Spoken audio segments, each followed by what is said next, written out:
かつて、私は親がすべての愛を私に注いでくれると思っていました。お姫様部屋を用意し、無数のバービー人形で埋め尽くしてくれました。私がお風呂が大好きだとわかると、リフォームまでして大きなバスタブを入れてくれたこともありました。彼らはいつも弟のレオに、一生お姉ちゃんを守るのが君の役目だよと話していました。でも、すべてが変わったのは、私が彼に放火ゼロをさせ、彼がほんの少し水を飲んでむせてしまったあの日からでした。母は激怒しました。彼女の指が私の首に食い込み、声は怒りに震えていました。あなたに優しくすれば、弟のことを愛せるようになると思ったのよ。まさかあなたがそんなに恩知らずで、弟を溺れさせようとするなんて。私は必死に首を振りましたが、彼女は私を洗濯機の前まで引きずっていき、中に押し込みました。お風呂が大好きなんでしょ？よし、お前の好きなだけゆっくり体を洗っていなさい。両親はレオを抱えて慌てて家を飛び出しましたが、パニックのあまり、どちらかがスタートボタンにぶつかってしまったのでしょう。水が流れ込み始めました。でも、私は出ることができませんでした。洗濯物とも連れ合いながら、無理やり目を開けると、彼らが慌てて戻ってくるのが見えました。もうお風呂は怖い。お母さん、お父さん、もう怒らないで。2、洗濯機が低く、不気味なうなりを上げ始めました。私は小さな拳で厚いガラスのドアを叩きましたが、その音は鈍く響くだけでした。お父さん、お母さん、機械が動き出したよ。出して。パイプから水が勢いよく、冷たく流れ込みました。私は体を丸めましたが、水はたちまち胸元まで上がってきました。むせて、口いっぱいに水を飲み込みました。ガラスの向こうでは、咳込む弟をあやしながら、両親があちこち歩き回っていました。お母さん、お父さん、私もむせてるよ。と叫ぼうとしましたが、声はかすかにこもるだけでした。振り向いてくれさえすれば。たった一目、それだけで私を助けられるのに。全身の重さをかけてドアにぶつかりましたが、びくともしません。以前、彼らがこのモデルを買った時に話していたのを思い出しました。大きくなっていたずらで洗濯機に入るかもしれないから、とチャイルドロックがついていると言っていました。一度ロックがかかると、途中で開けられないのです。ドラムが震え、ゆっくりと回り始めました。金属の壁の冷たい感触が肌に伝わります。突然、世界全体が揺れ、そして回転し始めました。抵抗できない力が私を持ち上げ、叩きつけ、また持ち上げました。体が硬いドラムに嫌な音を立ててぶつかります。助けを求めて叫ぼうとしましたが、口を開けた瞬間、石鹸の混じった甘い香りの水が口と鼻に流れ込みました。お父さん、お母さん。めまいが遅い、胸が押しつぶされるような重さを感じました。必死に目を開け、彼らを最後にもう一度見ようとしました。彼らがぼんやりとした動きで、慌てて上着を着ているのが見えました。ペニーには本当にがっかりしたわ、母の声が洗濯機のうなり音をかき消しました。私たちがすぐそばにいるのに弟にこんなことをするなんて。誰もいないとき、一体何をしているか分かったものじゃない。今回は本当の意味でお仕置きが必要だ。どうすればいいんだ、ハニー？父の声は慌てていました。レオの咳がずっと止まらない。顔が真っ赤だ。病院よ。今すぐ病院に行くの。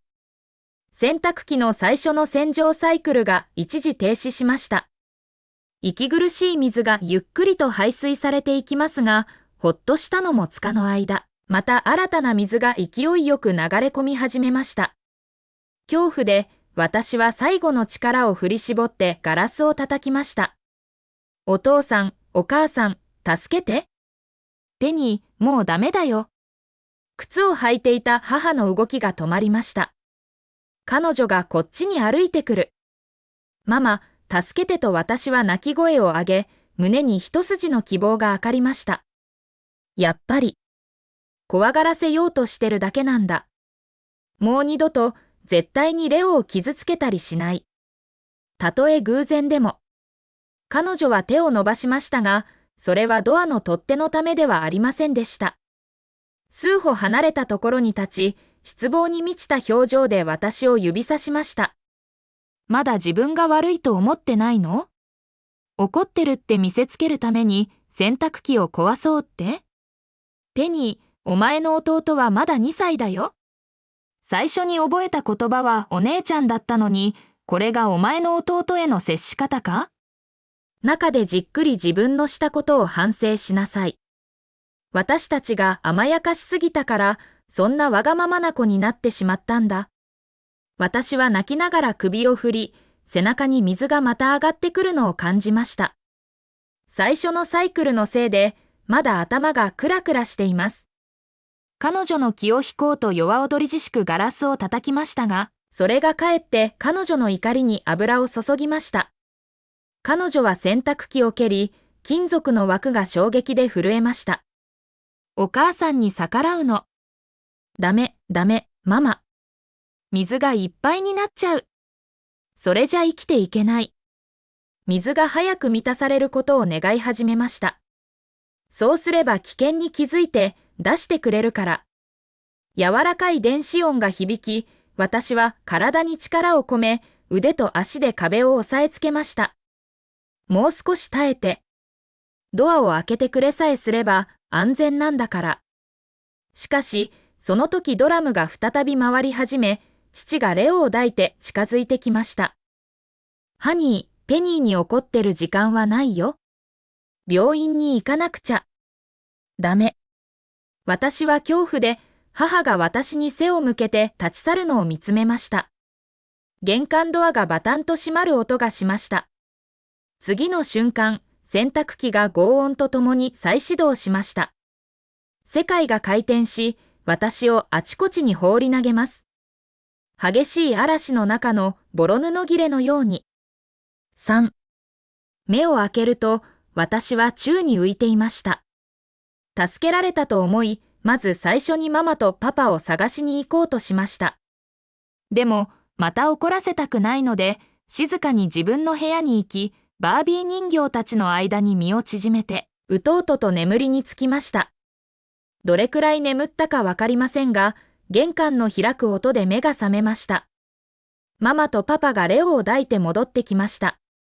パパのもう片方の手には、大きな電動の乗用おもちゃカーが握られていました。レオが無事で本当に良かったパパは安堵のため息をつきました。じゃなきゃ、ペニーは大変なことになってたところだよ。うちの坊や、大変な目にあったわね。ママはわざと声を張り上げながら、洗濯機室の方に目をやりました。このおもちゃカーはご褒美よ。これからは、怪我をした子がプレゼントをもらうの。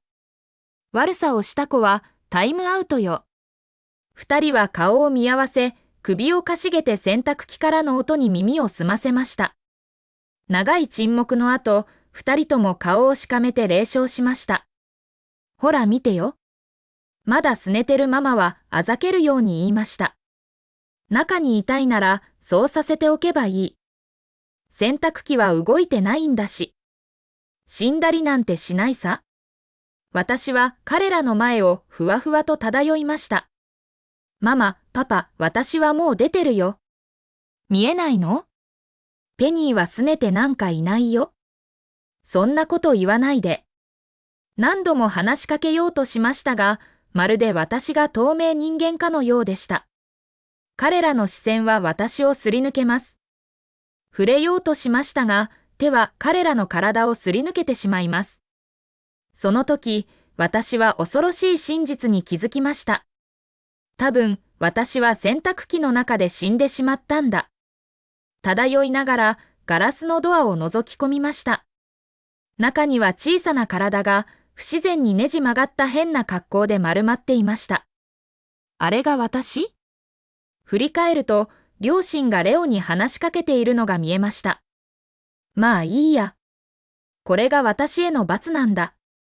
少なくとも、もうレオの汚れたおむつを洗わなくて済む。彼が生まれてから、彼らは私とほとんど一緒にいてくれなかった。これでずっとそばにいられるかもしれない。喉の詰まるようなものを飲み込み、無理やり笑顔を作りました。夕食は、パパが私の大好物、バーベキュースペアリブを作ってくれました。レオに食事をさせた後、二人は食卓につき、しかめ面でまた洗濯機室をちらりと見ました。パパが口を開きました。ペニー、出てきてご飯だよ。4。返事は、レオの柔らかいゲップの音だけでした。ママはテーブルにワンを叩きつけ、我慢の限界に達していました。いいわ、食べなくて。誰があんたをそんなわがまま娘に育てたの？失敗しておいて、それで癇癪を起こして。今食べなきゃもう二度と食べるな。どうしてあんなガラクタを産んじゃったんだろうと彼女はブツブツ言いました。みんな二人の子供に平等に接するなんて無理だって言うけど、私たちはあんたに特別優しくすれば弟にも優しくしてくれると思ったのよ。その代わり、あんたは傲慢で恩知らずな子になっちゃった。ほっといてやれよとパパが言いました。仲は快適じゃないんだ。あいつはデリケートだから長くは持たないさ。多分、もうこっそり部屋に戻ってるだろう。私は近くに浮かびながら聞いていました。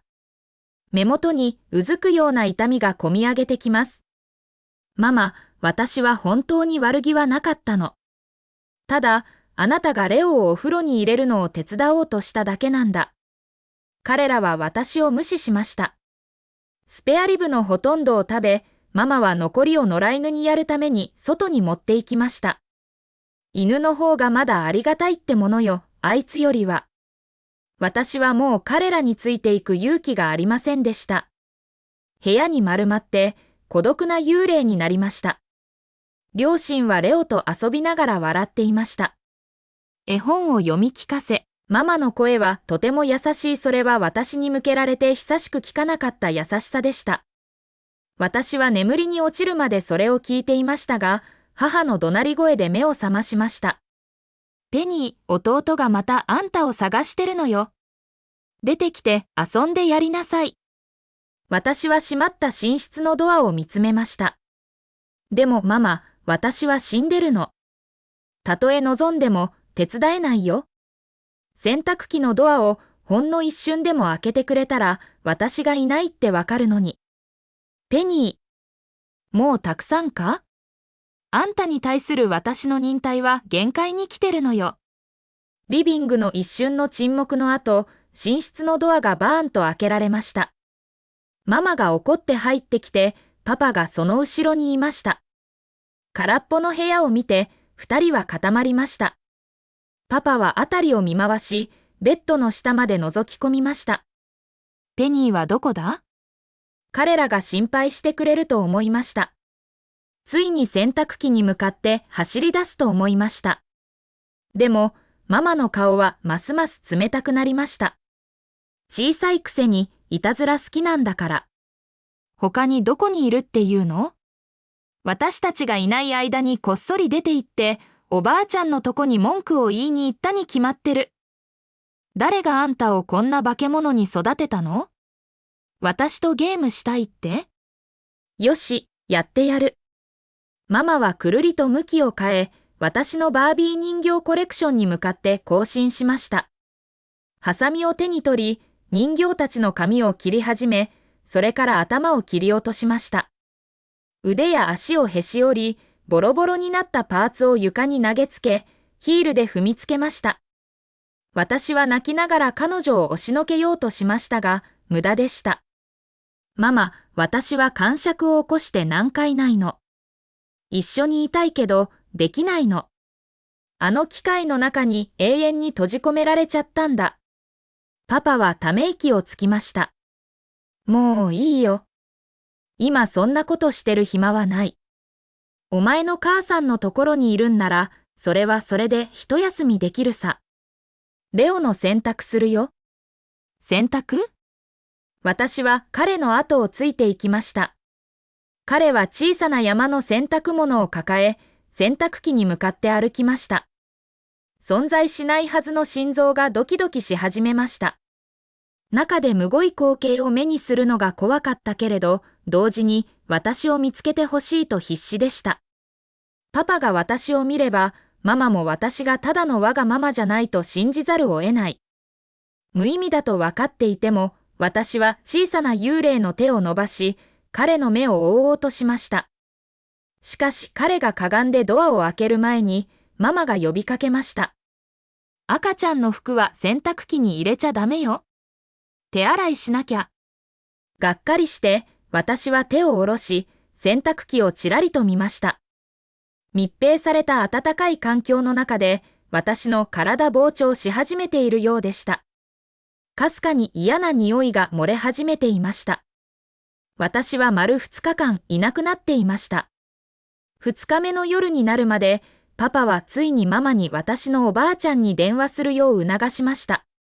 お前のお母さんに電話して、ペニーがちゃんとしてるか聞いてみたら？無事かどうか確かめて。ママは不詳不詳に電話を取り、ブツブツ文句を言いながらダイヤルを回しました。あの子はもう大きいんだから何が起きるっていうの？正直、あの子を見るたびに腹が立つ。そんな思いやりのない娘ならいない方がまし。死んでしまえばよかったのに。私はうつむき、指をいじりながら悲しすぎて何も言えませんでした。でもママ、あなたの願いは叶ったよ。電話がつながるとママはぶっきらぼうに聞きました。お母さん、ペニーそっちにいる？面倒かけてない？向こう側からおばあちゃんの声が響きました。なんだって？驚いて聞き返しているのかと思いましたが、彼女の次の言葉で私の希望は打ち砕かれました。よく聞こえないよ。もっと大きな声で。私の瞳の光は再び曇りました。ちょうどママが話そうとしたその時、レオが泣き出しました。彼女の舌先にあった答えは永遠に失われてしまいました。ああ、もういいわ。赤ちゃんを見に行かなきゃ。その後数日間、両親は私のことを再び口にしませんでした。パパは毎日定刻通りに出勤しました。しかしレオは突然哺乳瓶を拒み、食べ物を吐き始めました。心配でたまらなくなったママはいくつもの病院に連れて行きましたが、何の効果もありませんでした。それから友達のジェンナおばさんから評判の漢方医のことを聞きました。彼女はジェンナおばさんに電話をかけ、偽りの甘い声で話し始めました。あら、ジェンナ、こんにちは。あなたの息子のカイル、最近私のペニーと遊びに来てないわね。もうすぐペニーをそっちに行かせるから、一緒に遊ばせてあげて。背筋が寒くなりました。私は以前、ジェンナおばさんの息子と遊んだことがあります。彼はいじめっ子でした。一度は椅子で私の頭を殴りました。別の時は、生まれたばかりの子猫を絞め殺すのを私に見せつけました。悪夢に1ヶ月も悩まされました。両親は私に二度とカイルに会うことを厳しく禁じました。ママは彼は厄介者で、他の子の目をえぐったことすらあると言っていました。電話の向こうで、ジェンナおばさんは冷たく笑いました。ペニーはうちの息子と遊ぶの嫌いだと思ってたけど。ママは声を潜め、ほとんど必死に言いました。ジェンナ、あなたがすごく良い先生を知ってるって聞いたんだけど。うちの息子、最近ずっと食べないの。いつか連れて行ってもらえないかしら？行く間、ペニーをそっちに預けられるかしら？子供同士で一緒に遊ばせておけるから。私の心は沈みました。レオのために医者を探すために、ママは私を危険にさらそうとしている。この家を出たいと思いましたが、できませんでした。まるで両親に縛り付けられているようでした。誰でもいいから私を見つけてくれることを願い、祈り始めました。それからある日、ママとパパがレオを連れて出かけようとしたちょうどその時、両方の祖父母が訪ねてきました。彼らは皆プレゼントを持っていました。包装紙はピンクでキラキラしていました。私へのもの？ほんの少し胸がときめきましたが、ママは彼らを見て眉を潜めました。お母さん、お父さん、何度言ったらわかるの？公平でなきゃダメでしょ？このプレゼント全部ペニーのものだなんて。私の息子はどうするの？と彼女は文句を言いました。小さいけど、バカじゃないのよ。これじゃ傷つくわ。子供が2人いるんだから、エコひいきしちゃダメ。父方の祖母は眉を潜め、廊下からイチゴのケーキを持って入ってきました。表情は不機嫌そうでした。子供の母親でありながら、娘の誕生日を忘れるなんてあり？もちろん彼女に持ってきたのよ。ついに温かいものが胸に広がりました。祖父母はみんな私の誕生日を覚えていてくれた。私はまだ愛される子供なんだ。いちごのケーキはとても甘い香りがして、私の一番のお気に入り。ケーキの周りをぐるぐる回り、おばあちゃんの腕に頬をすり寄せました。おばあちゃんはアパートを見回しました。ペニーはどこ？両親は凍りつき、一瞬当惑の表情を浮かべてから、母方の祖母の方に振り向きました。ああ、お母さん、ちょうど迎えに行こうとしていたところだよ、パパは素早く言いました。誕生日だから来るって言うなら、なんで連れてきなかったの？ママが付け加えました。母方の祖父母は深く眉を潜めました。いつあの子を私たちの家に連れてきたっていうの？ストレスで頭がおかしくなったんじゃないの。そう言うと、4人揃って私の部屋を確認しに行きました。ペニー？